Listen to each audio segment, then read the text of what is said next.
quelques mots de conclusion sur ce deuxième livre, La Harpe de Dieu. D'abord, donc, au niveau de la lecture par rapport au premier livre, le livre de M. Russell, la lecture était plus agréable et en même temps, il y a un côté un petit peu moins sérieux dans le vocabulaire utilisé.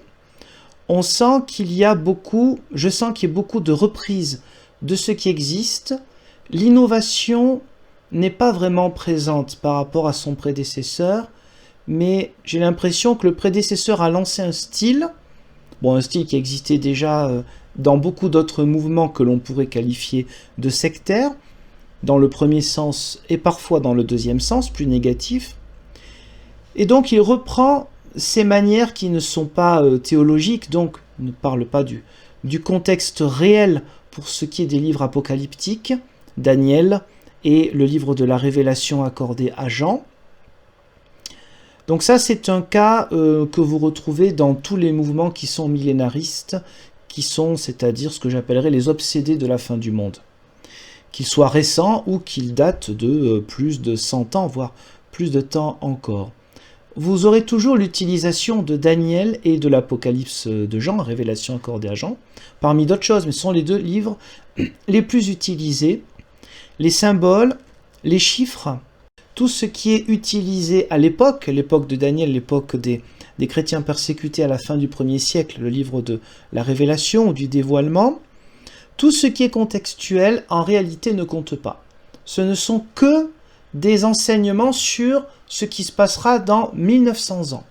Donc, pour préciser ou peut-être pour rappeler, lorsqu'il y a des livres qui sont écrits pour apporter de l'espérance, ce qui est le cas de Daniel comme le livre de l'Apocalypse. L'espérance à un moment où soit le peuple hébreu, soit le peuple chrétien, les premiers chrétiens du moment, c'est-à-dire vers l'an 90-95, sont persécutés sous l'Empire romain.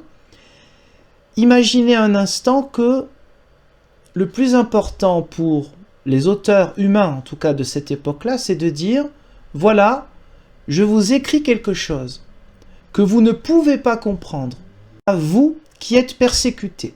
Vous avez besoin d'espérance, vous avez besoin d'un message de Dieu. Eh bien, le message, c'est que Dieu tient ça secret. Débrouillez-vous, pour pas dire autre chose, continuez à être persécutés.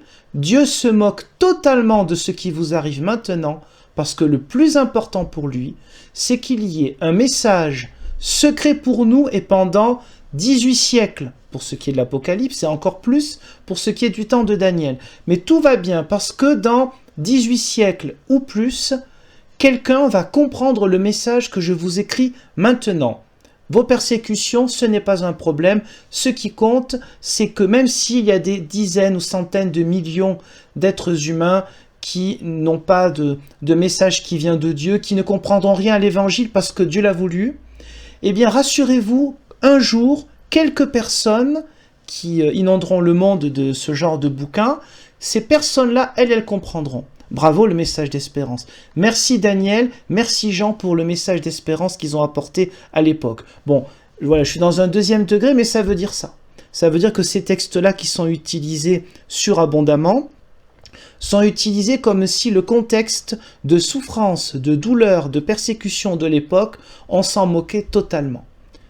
Voilà, je vous laisse imaginer donc le degré de compassion lorsqu'on est dans ce genre d'utilisation des textes bibliques. Mais afin de ne pas être trop long, de ne pas trop m'emporter, deux petits passages pour conclure sur ce deuxième livre-là.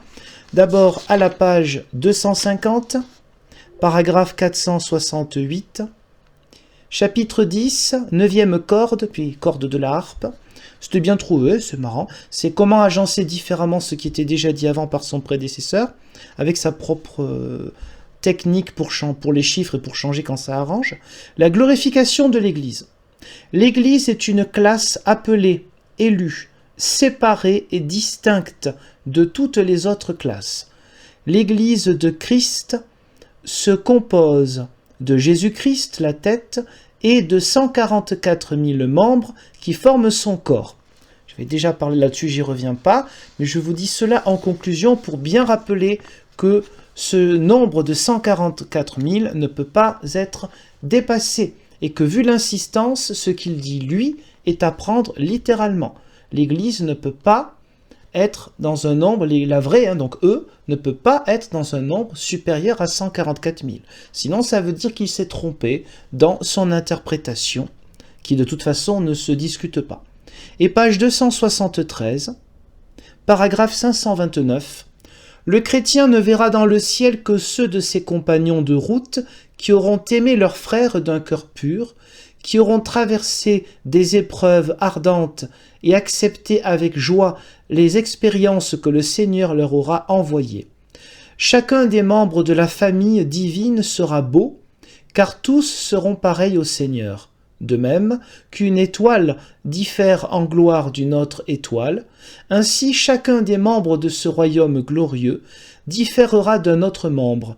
Quelle magnifique assemblée formeront ces 144 000 êtres glorieux unis à Christ, leur tête glorieuse.